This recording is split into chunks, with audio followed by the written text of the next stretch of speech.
Buenos días, cafetera.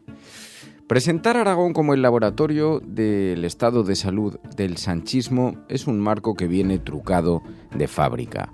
Las comunidades no votan a un presidente de gobierno, votan la gestión autonómica. De hecho, más del 70% del gasto que afecta a la vida diaria, sanidad, educación, dependencia de los aragoneses, depende de los gobiernos autonómicos.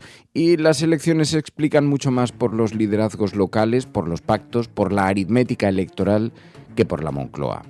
De hecho, en el año 2023, el PSOE perdió autonomías, mientras Pedro Sánchez ganó las generales meses después, lo que demuestra que esa correlación es débil.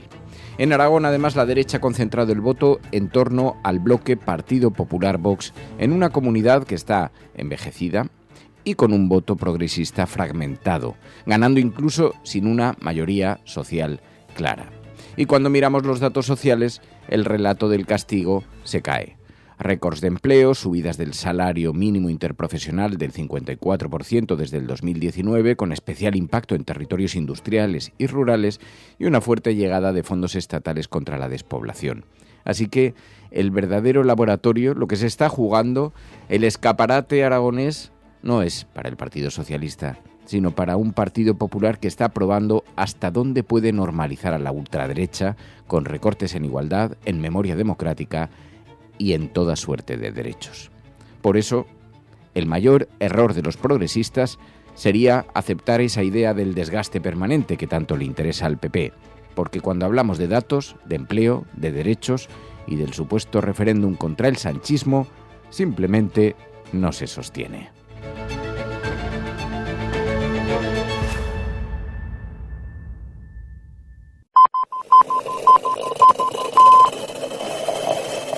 La Cafetera. Dirige Fernando Berlín. ¿Quieres un café? En el programa La Cafetera de Radio Cable. La ha entrevistado Fernando Berlín en La Cafetera.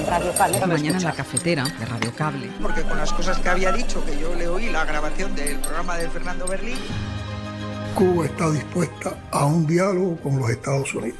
A un diálogo sobre cualquiera de los temas que se quiera debatir o dialogar. ¿Con qué condiciones? Sin presiones. Bajo presiones no se puede dialogar, sin precondicionamiento, en una posición de iguales, en una posición de respeto a nuestra soberanía, a nuestra independencia, a nuestra autodeterminación, sin abordar temas que laceren y que podamos entender como injerencia en nuestros asuntos internos. Europe is so bad with the windmills, they're destroying their country with wind. And I was over there. It's not even recognizable what they've done. They've got a big problem on their hands between immigration and energy. Europe is destroying itself, and they better get smart. And I love them all. I'm friends with everyone of every country over there. I've helped them a lot. Una sociedad en la que un tecnooligarca pueda meterse, como se metieron ayer, en los móviles de millones de ciudadanos y ciudadanas para decirles mentiras. Yo creo que la respuesta tiene que ser un no claro. Y no nos van a quebrar, porque la voz de la razón, de la mayoría social y de la democracia, evidentemente no va a ser doblegada por esos tecnooligarcas del algoritmo. Creo, señoras y señores, que hemos aprendido la lección. La mejor regulación, al igual que la mejor política industrial, es la que sí existe y es la que está al servicio de la mayoría social, por supuesto de las empresas y del interés nacional y europeo. Cada quien que haga lo que crea que debe de hacer. Yo me he ido de X. Y creo que la ciudadanía tiene que saber que efectivamente la réplica que estamos haciendo es que quien esté en X está alimentando esas políticas del odio. Más allá de que es hoy esa red un lugar de odio. ¿Qué hay que hacer? Obviamente, lo vengo diciendo, nosotros no somos vasallos de Elon Musk ni de Trump. Y vengo defendiendo la regulación exhaustiva de las grandes tecnológicas norteamericanas. He dicho que bajen de la nube para pagar impuestos. Es que no es justo que los empresarios españoles compitan en términos, ¿no?, de cumplimiento de derechos laborales, de convenios colectivos, paguen impuestos y resulta que hay una élite ultra rica que son amigas de Trump que en nuestro país no pagan impuestos. Pues creo que hay que regular y sencillamente los términos han de ser de competencia absolutamente legal, pero han de saber, y este es un reclamo que hacen las empresas españolas y europeas, es que el algoritmo excluye también a las empresas españolas. También han tratado ustedes de amordazar a la concejala del Partido Popular en Móstoles, que se presentó ante la señora Ayuso a pedirle ayuda por un caso de acoso sexual y de acoso laboral en el que ustedes hicieron varias cosas. La primera de ellas fue no atenderla directamente, sino derivarla al secretario general del Partido Popular y a la vicepresidenta de la Asamblea, que le dijeron que estaba mejor callada, que calladita estaba mejor. Un caso fabricado contra el Partido Popular. El Partido Popular está para ayudarte. Ese amparo pasa por quitarte de la cabeza cualquier tipo de denuncia. Tienes que protegerte a ti, y protegerte es no hacer nada. Ana Millán, a una mujer víctima de acoso sexual y laboral por parte del alcalde de Móstoles, su mano derecha, vicepresidenta de la Asamblea, investigada por 4 delitos. No vale venir aquí a contar esta situación sin proponer una solución. ¿Se imaginan ustedes acudir a una comisaría a poner una denuncia y que le dijeran eso? Exijo ceses y dimisiones, después de ver lo que hemos visto durante estos meses y de haber escuchado lo que hemos tenido que escuchar. Y por cierto, hablando de hipocresía, también la del señor Feijóo, que acaba de respaldar una vez más a la señora Ayuso de manera cobarde, en lugar de ponerse con las víctimas. Se van a tragar todas sus palabras. Sara Sánchez es una especie de Robin Hood que se pelea con los multimillonarios. ¿Pero a quién quiere engañar? ¿A quién recibió Pedro Sánchez en el Palacio de la Moncloa como primera visita cuando fue elegido presidente del gobierno? A un pobre. A George Soros, un multimillonario globalista, promotor de la inmigración masiva y por lo tanto destructor de las sociedades occidentales. ¿Quién ha premiado a Pedro Sánchez por ser un fiel cumplidor de todas las órdenes globalistas y de todas las órdenes del fanatismo climático? Bill Gates.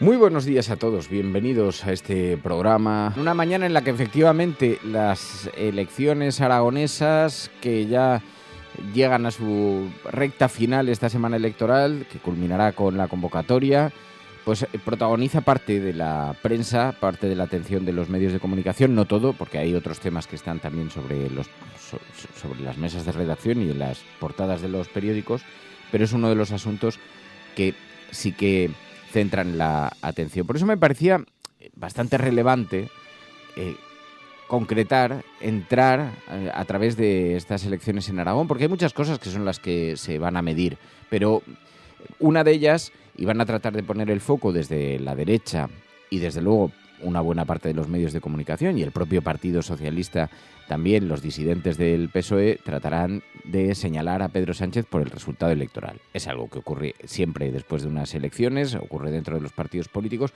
Lo que pasa es que aquí se miden muchas cosas. Es posible, evidentemente, algo retrata sobre el estado de salud del sanchismo, pero también sobre cuánto está dispuesto a normalizar el Partido Popular a Vox, a la extrema derecha.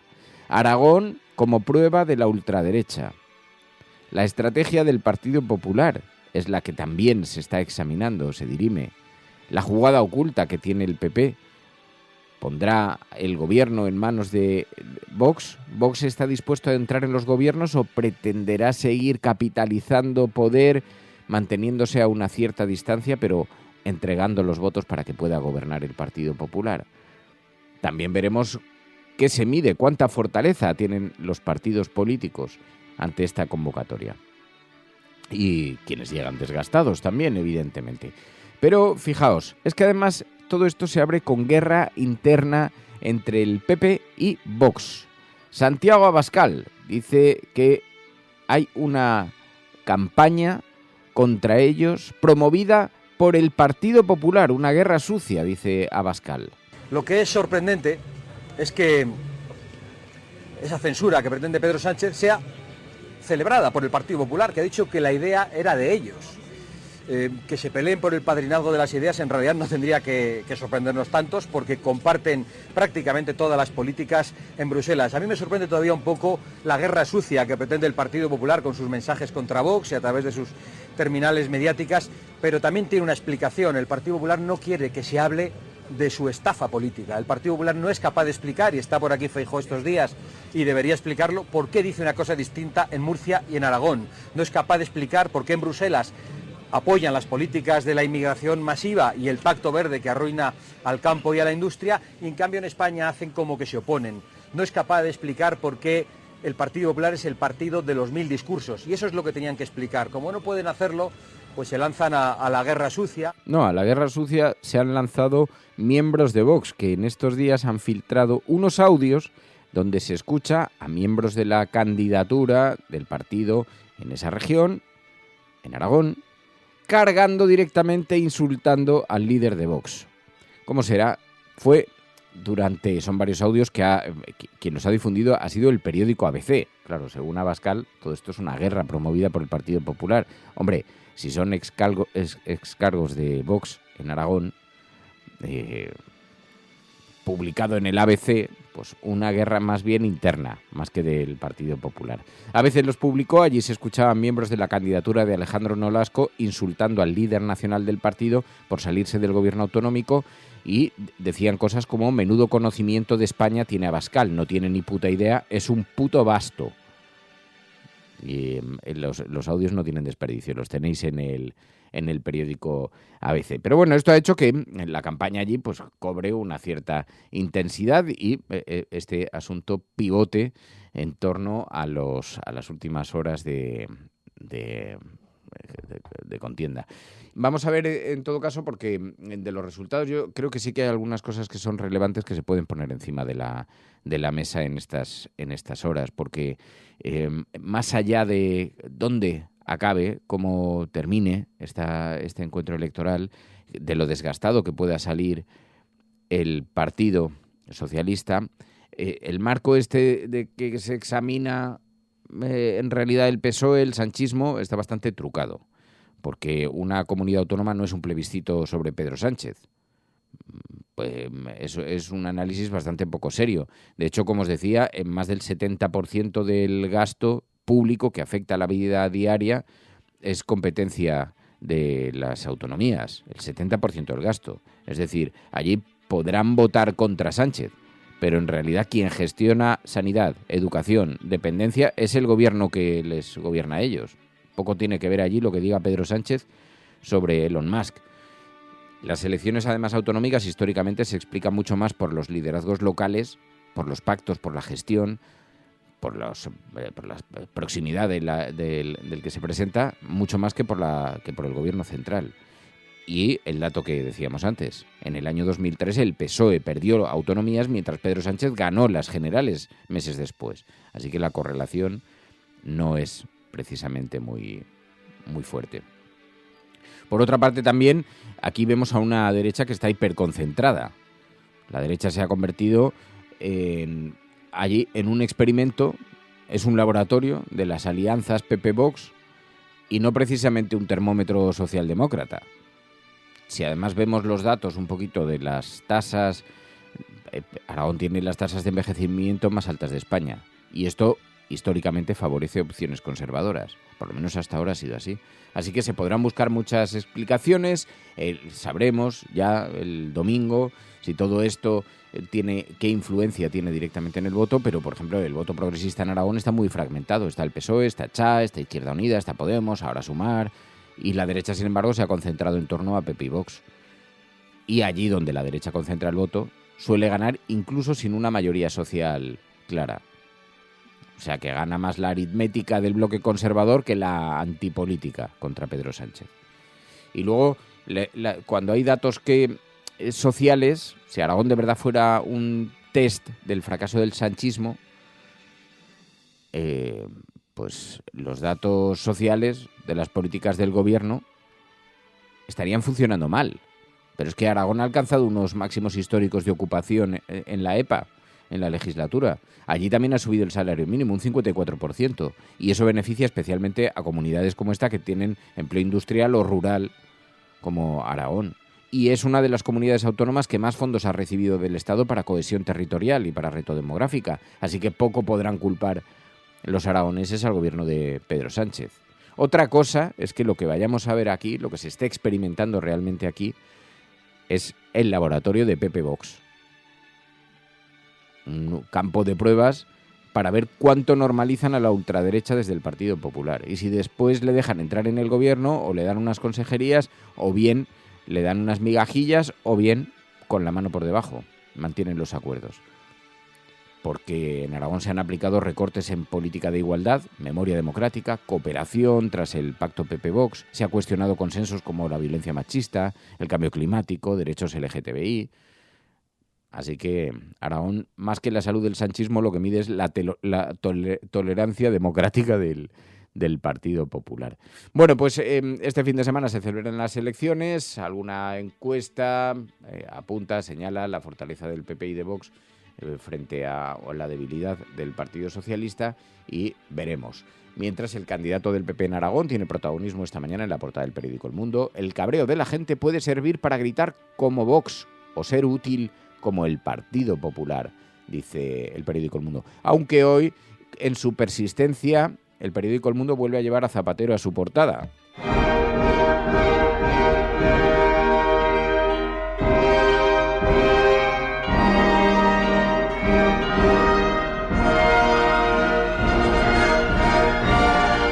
Lo que sí, queridos amigos, nos conduce a elegirla hoy a dedo, porque no estáis entre nosotros, porque no puedo votarla con vosotros, pues estamos en diferido todos, pero si hubiéramos hecho, yo habría defendido esta idea, si hubiéramos podido hacer nuestra habitual votación. Sabéis que cada día votamos a la portada más florida, la portada más manipuladora, por decirlo de una manera un poco contundente, un poco emocional. Pero esta fijación que tiene el periódico El Mundo con Zapatero lo vuelve a llevar a portada. Es muy gracioso, porque han conseguido que no le dejen participar en la campaña del Partido Socialista, que no lo inviten. Y en eso tenían razón. Antes era el gran invitado estrella a las convocatorias electorales, pero ahora, como le están zurrando todo el día con el tema de Venezuela, o con sus ingresos económicos, o con las actividades de intermediación en las que ha participado, o bla, bla, bla, pues entonces han conseguido desactivarle políticamente, cosa que seguramente era precisamente el objetivo perseguido. Pero me llama la atención porque hoy Zapatero es protagonista, pero además en una noticia que es una no noticia, porque no hay nada realmente, que no hay ningún pronunciamiento ni ningún papel en lo que basarse, es una intuición. Zapatero se dispone a jugar un papel clave en el chavismo reciclado de Delcy Rodríguez. De hecho, tengo el honor de comunicaros que ya hemos decidido cuál es el nombre del primer premio que vamos a otorgar en esta sección en la búsqueda de la portada más florida. Premio Zapatero de la mañana.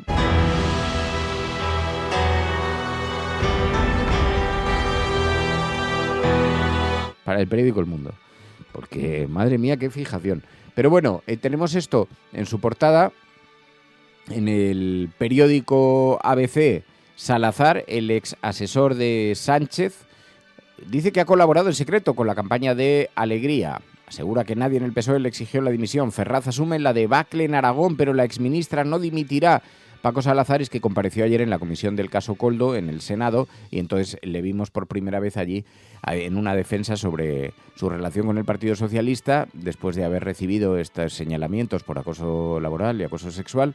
El ex asesor de Sánchez. Dice el periódico ABC que ha viajado varias veces a Aragón para diseñar la estrategia de la candidata, que renegó de su vomitivo comportamiento con las mujeres.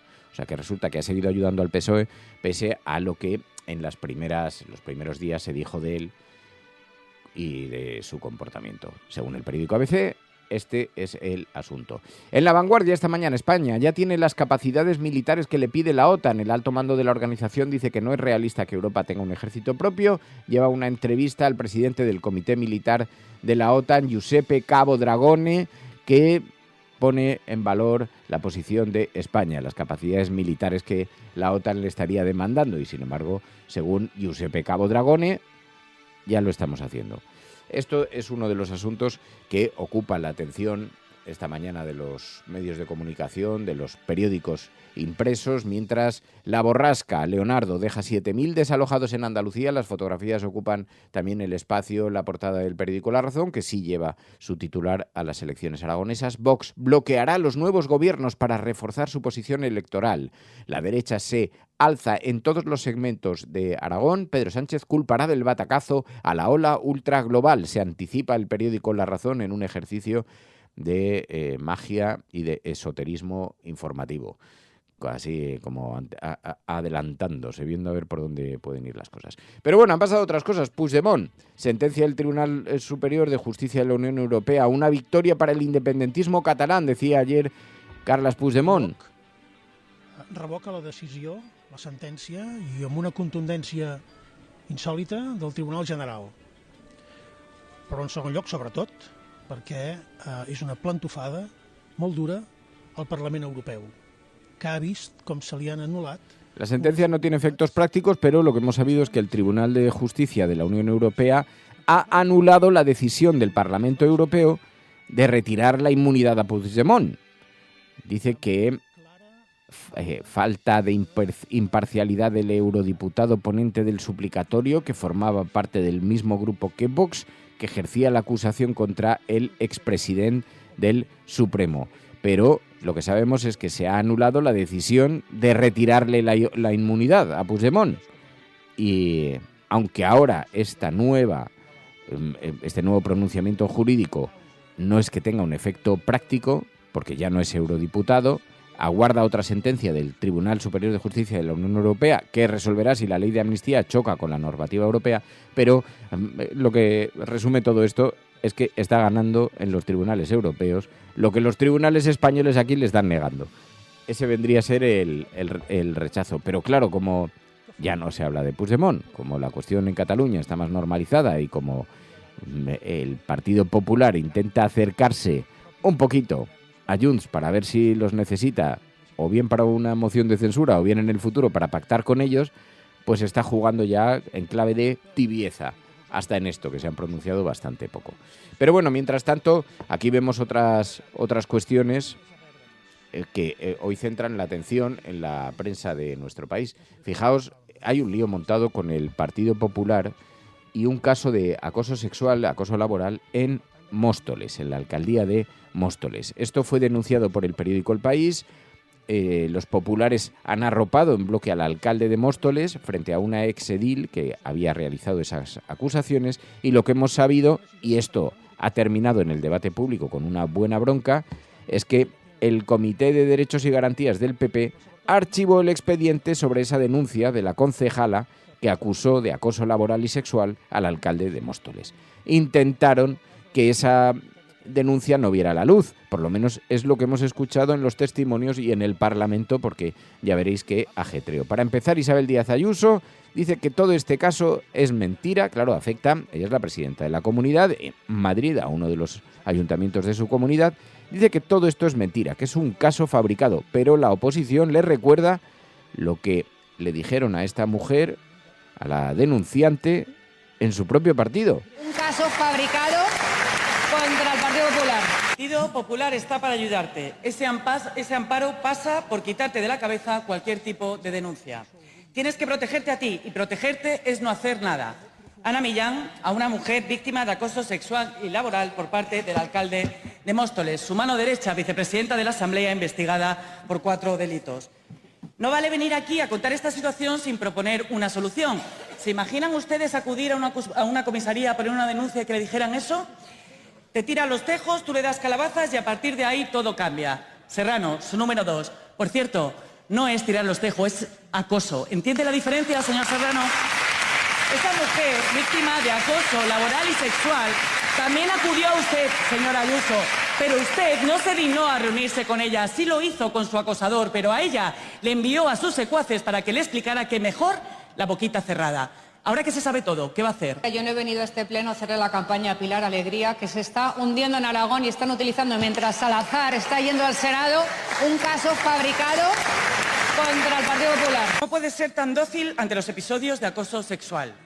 Bueno, pues todas las contradicciones se han quedado a la vista en el Partido Popular, en un PP que para señalar, culpar y utilizar el caso Salazar le falta tiempo, y sin embargo cuando se encuentran con esto, hoy en el diario.es también más datos sobre esa investigación. La exconcejala del PP acredita con pruebas el desprecio de Ayuso y su cúpula a la denuncia de acoso contra el alcalde de Móstoles. Los correos de la concejala de Móstoles desmienten al equipo de Ayuso y prueban que sí denunció acoso sexual, dice el diario.es esta mañana. La presidenta de Madrid se negó a recibir a la denunciante, a la que nadie en el partido dio amparo, tras escribir 9 correos a Ayuso, relatar a su dirección el acoso sexual y laboral que sufría por parte del alcalde y mandar un escrito de 20 páginas al Comité de Garantías del Partido Popular Nacional. Y nadie le hacía caso.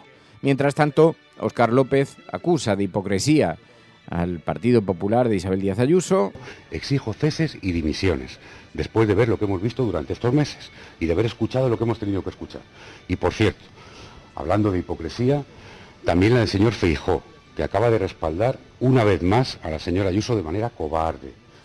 Y os diría, hay otros muchos asuntos que están sobre la mesa, algunos de calado internacional, que describen cómo se están agitando las cosas, cómo las observamos, cómo las vemos, una agitación en la geopolítica global. Después de la operación de Venezuela, es verdad que América Latina, Centroamérica, ha cambiado de registro. Ayer escuchamos por primera vez a Díaz-Canel señalando que Cuba está dispuesta al diálogo con Estados Unidos. La situación de la isla es muy mala, energéticamente están a solamente unos días del colapso. Estados Unidos dice que están dispuestos a conversar. Cuba está dispuesta a un diálogo con los Estados Unidos, a un diálogo sobre cualquiera de los temas. Y Cuba responde que ellos también. Que se quiera debatir o dialogar. ¿Con qué condiciones? Sin presiones. Bajo presiones no se puede dialogar. Sin precondicionamiento, en una posición de iguales, en una posición de respeto. Así que las cosas se agitan en Centroamérica. Parece que en materia de política internacional le van saliendo los planes a Donald Trump, se van reubicando esas otras piezas. Bueno, mientras tanto hay una batalla extraordinaria. Luego, por cierto, que Donald Trump se dedica a dar lecciones a los europeos. Dice que Europa se está autodestruyendo, destruyendo a sí misma por culpa de la inmigración.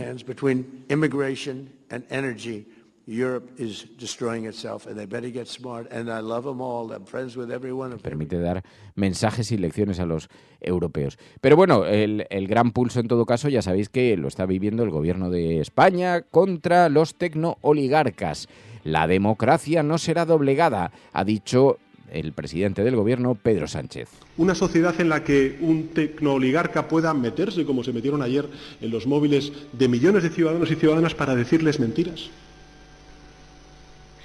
Yo creo que la respuesta tiene que ser un no claro. Y no nos van a quebrar, porque la voz de la razón, de la mayoría social y de la democracia, evidentemente no va a ser doblegada por esos tecnooligarcas del algoritmo. Creo, señoras y señores, que hemos aprendido la lección. La mejor regulación, al igual que la mejor política industrial, es la que sí existe. Así que regulación se pueden encontrar con un pulso de medidas legales contra Telegram, contra la red X. Otros pulsos se han librado en otros países. Y aquí nos lo recordaba un oyente, decía, cuidado, que aquí un juez estuvo a punto de cerrar Telegram, pero a unas horas de cerrarlo, ordenó el cierre y luego lo que pasa es que se suspendió, pero a punto de cerrar Telegram a costa de los derechos futbolísticos, de los derechos de imagen del fútbol, porque decían que fomentaba el pirateo y estuvo a punto de liquidarse, o sea que poder se puede hacer. Pero mientras tanto, ¿quién ganará ese pulso entre Elon Musk, Pavel Durov y el presidente del gobierno de España? Santiago Abascal, siempre dispuesto a lamer la bota del empresario extranjero, dice que Sánchez es un maldito lacayo de George Soros, de Bill Gates, y que todo esto en realidad es una batalla estética. Sara Sánchez es una especie de Robin Hood que se pelea con los multimillonarios. ¿Pero a quién quiere engañar? ¿A quién recibió Pedro Sánchez en el Palacio de la Moncloa como primera visita cuando fue elegido presidente del gobierno? a un pobre, a George Soros, un multimillonario globalista, promotor de la inmigración masiva y por lo tanto destructor de las sociedades occidentales. ¿Quién ha premiado a Pedro Sánchez por ser un fiel cumplidor de todas las órdenes globalistas y de todas las órdenes del fanatismo climático? Bill Gates, al que han traído hace poquito al Congreso de los Diputados a intentar catequizarnos a los demás. Nosotros, por supuesto, ni fuimos. Por cierto, Bill Gates, que saben a qué se dedica, ¿no? Supongo que los ganaderos lo saben, a vender carne sintética. Santiago Abascal con sus ensoñaciones. Esto es La Cafetera. Si lo estás escuchando, eres la Resistencia y no estás sola. Recuerda que necesitamos tu ayuda, que los oyentes son quienes sostienen este programa. Los oyentes de La Cafetera sostienen este programa. Hazte mecenas y únete ya a la Resistencia Cafetera. radiocable.com/mecenas. Bueno, pues he tenido que añadir una parte al programa que no tenía prevista porque los que escuchéis esto en la retaguardia os daréis cuenta de que falta todo el espacio, toda la sección de internacional. Porque como diría Mariano Rajoy, es que me ha pasado una cosa formidable, que cuando he ido a pegar todo el resto del programa que teníamos grabado, al revisar el archivo me lo he reventado en algún lado. Vaya usted a saber dónde está. Así que cuando estaba en la tele esta mañana me han avisado, me han dicho, oye, que falta un trozo del programa muy importante. Y digo, bueno, pues luego añado una breve explicación. Así medimos, ¿qué tal? Volver a los inicios, porque recordáis que este programa originalmente duraba 30 minutos. Bueno, será solamente por hoy, recuperaremos la normalidad, pero por lo menos una pequeña explicación para los que escuchéis el programa en otro momento, que tengáis algo de contexto. Gracias a todos, disculpas, mis perdones. Voy a ver ese disco duro, a ver qué ha pasado. Adiós.